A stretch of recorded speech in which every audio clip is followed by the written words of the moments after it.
Piles. Piles को हम हेमोरॉइड भी बोल सकते हैं और इसको हम बवासीर बोलते हैं। हेमोरॉइड या पाइल्स कोलोन अथवा रेक्टम की डायलेटेड वीन में होता है जो सॉफ्ट टिश्यू के नीचे होती है। एनस एरिया में वीन अथवा ग्रुप ऑफ वीन्स में स्वेलिंग आना अथवा इनका फूल जाना पाइल्स कहलाता है, जिसमें स्टूल पास करने के बाद कभी कभी ब्लीडिंग भी होती है।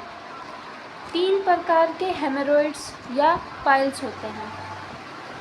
इंटरनल पाइल्स उसे कहते हैं जो एनस के रास्ते में अंदर की तरफ हो तथा स्किन से ढकी हो। एक्सटर्नल पाइल्स यह एनस की सराउंडिंग वीन में होता है। कंबाइंड पाइल्स किसी व्यक्ति में इंटरनल तथा एक्सटर्नल पाइल्स पाए जाते हैं, जिसमें कंबाइंड पाइल्स कहते हैं।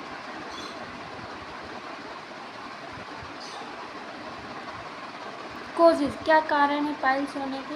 हेमोरॉइड या पाइल्स अधिकतर कॉन्स्टिपेशन वाले व्यक्तियों के स्टूल पास करते वक्त प्रेशर लगाने से होता है। इसका कारण मोटापा हो सकता है या प्रेगनेंसी की अवस्था भी हो सकती है, क्रोनिक डायरिया भी हो सकता है या बहुत ज़्यादा सिटिंग पोजीशन में रहने पर भी बवासीर हो सकता है। फ्लूइड कम पीना, लो फाइबर डाइट मतलब भोजन में फाइबर की कमी होना, क्रोन डिसीज, एनल इंटरकोर्स, बहुत ज़्यादा वजन उठाना। साइन और सिम्टम्स, टिश्यू में प्रेशर के कारण वीन डायलेट होकर मोटी हो जाती है। टिश्यू में प्रेशर के कारण वीन डायलेट होकर क्या होगी? मोटी हो जाएगी। पेनलेस ब्लीडिंग होएगी। ब्राइट रेड कलर का ब्लड स्टूल के साथ दिखाई देता है और डिस्कम्फर्ट मतलब बेचैनी सी लगती है। प्रोलेप्स्ड, ईचिंग एंड हैवीनेस, खुजली सी होगी और भारीपन लगेगा।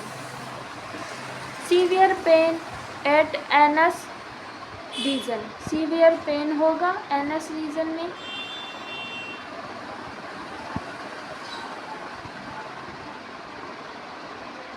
Difficulty in walking and sitting, उठने बैठने में दिक्कत आएगी, चलने फिरने में दिक्कत आएगी। अब इंस्ट्रक्शन मतलब क्या क्या सावधानी रखनी है, क्या क्या हमें करना चाहिए। तो हमें क्या क्या करना चाहिए? हमें कम से कम 8 से 10 गिलास पानी पर डे पीना है और खाने में अधिक फाइबर लेना है। कॉन्स्टिपेशन को दूर रखें। अगर हम पानी ज़्यादा पिएंगे और फाइबर ज़्यादा लेंगे तो कॉन्स्टिपेशन अपने आप ही हमसे दूर रहेगी। ऐसी कुर्सी या स्थान पर बैठे कि हेमोरॉइड्स या पाइल्स में प्रेशर ना पड़े तथा खिंचाव ना हो। आराम से बैठकर गर्म पानी से स्नान करें। अफेक्टेड पार्ट को मॉइस्ट रखें, मतलब नमी बनाई रखें वहाँ पे अफेक्टेड पार्ट पे, उसको ड्राई ना होने दें। इसके लिए साफ कपड़े का प्रयोग करें या क्रीम अथवा वैसलीन लगाएं।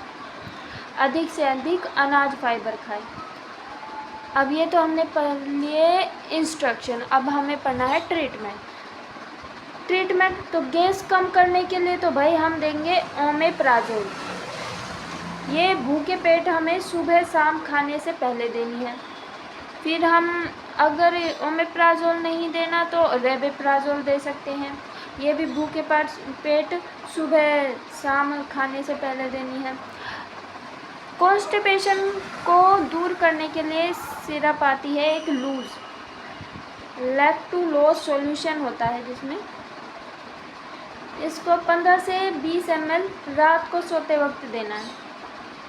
इसके अलावा अगर ब्लड लॉस हो तो कैप्सूल ओट्रिन, cyanocobalamin, ferrous fumarate and folic acid tablet, वेनेक्स 500 mg, डिसोमाइन 450 mg एंड हेस्पेरिडिन 50 mg।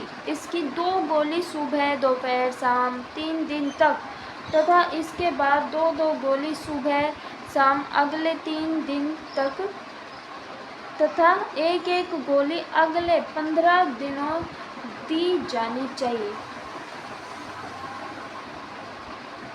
अब हमारी एक और देखते हैं,